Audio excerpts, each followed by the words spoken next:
Assalamualaikum warahmatullahi wabarakatuh. Di sini saya akan membahas materi yang pertama, yaitu pengertian media pembelajaran offline. Media pembelajaran offline adalah seluruh perangkat atau instrumen yang digunakan dalam proses belajar untuk menunjang keberhasilan pembelajaran tanpa membutuhkan koneksi internet. Nah, dalam hal ini, untuk mengikuti perkembangan zaman yang berderet maju membawa kemajuan teknologi informasi dan komunikasi, media offline disajikan dengan berbasis teknologi, baik komputer ataupun gadget. Media offline di sini dimaksudkan untuk memaksimalkan peran komputer sebagai sarana untuk menampilkan dan merekayasa sajian multimedia, baik teks, grafik, gambar, video, ataupun audio. Lalu apa sih aplikasi pendukung media offline di sini? Di antaranya yaitu yang pertama, kamus offline.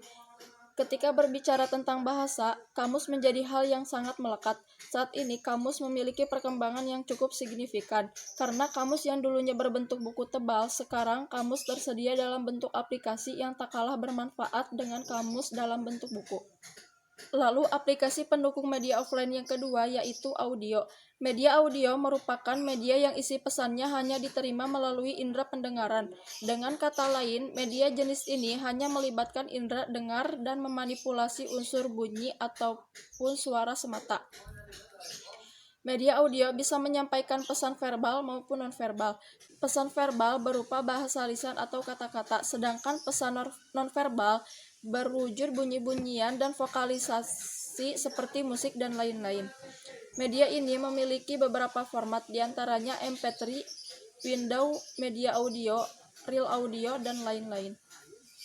Sekian. Assalamualaikum warahmatullahi wabarakatuh. Saya Ain Siti akan menjelaskan mengenai aplikasi pendukung offline. Yang pertama adalah video.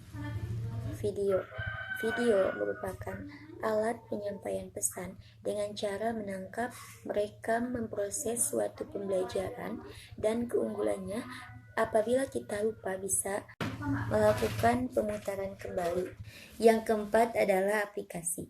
Aplikasi merupakan perangkat lunak yang bisa dijadikan sebagai alat pembelajaran, memiliki manfaat masing-masing tergantung pembuatan aplikasi pembelajaran, mulai dari aplikasi bahasa dan lain sebagainya. Assalamualaikum warahmatullahi wabarakatuh. Saya Asep Zakaria, izin menyampaikan sebuah materi. Dari materi-materi yang sebelumnya saya ingin melanjutkan, yang mana materi yang akan saya sampaikan itu tentang proses konsep pendidikan secara online atau secara proses belajar mengajar secara daring online gitu, tidak tetap muka. Nah, konsep pendidikan atau konsep belajar itu berawal ada dua, ada yang tradisional, ada juga yang modern. Nah, tradisional itu secara kita bisa disebutkan bahwa konsep belajar atau konsep pendidikan secara tradisional itu adalah konsep belajar secara tatap muka, face to face, si pendidik dan peserta didik. Nah, ada yang konsep pendidikan belajar itu yang secara modern, nah dalam arti secara online.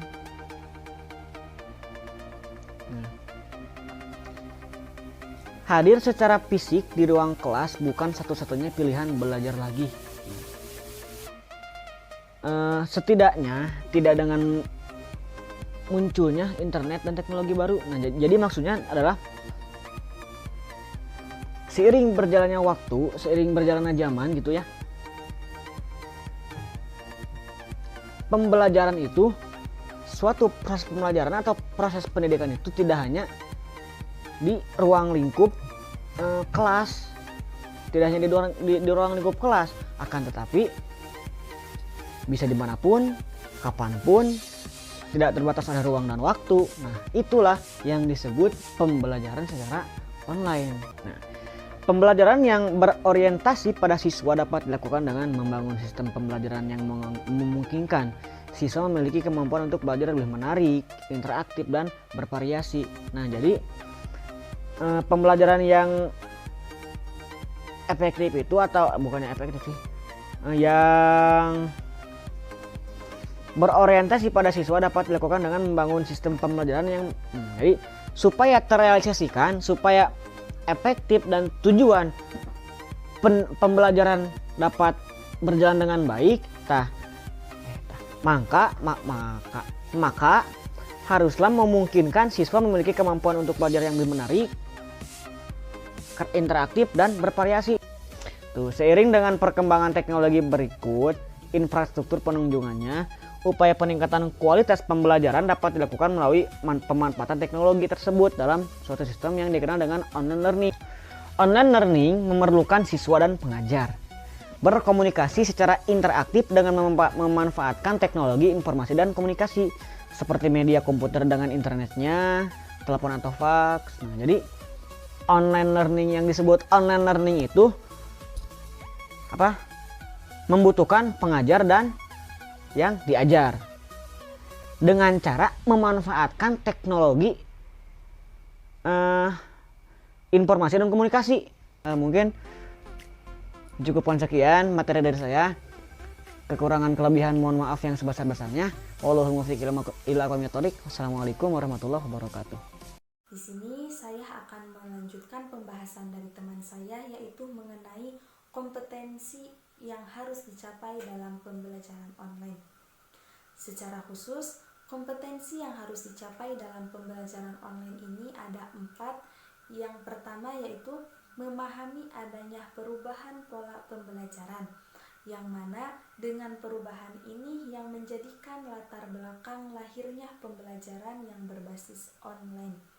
Yang kedua, kompetensi yang harus dicapai dalam pembelajaran online ini yaitu memahami konsep pembelajaran online dari berbagai literatur dan kajian para ahli tentang definisi, konsepsi, dan hakikat online learning dalam pembelajaran.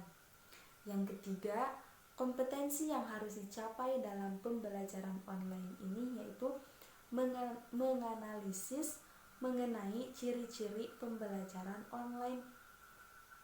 Jadi kita harus bisa menganalisis satu persatu dari ciri-ciri pembelajaran online itu sendiri.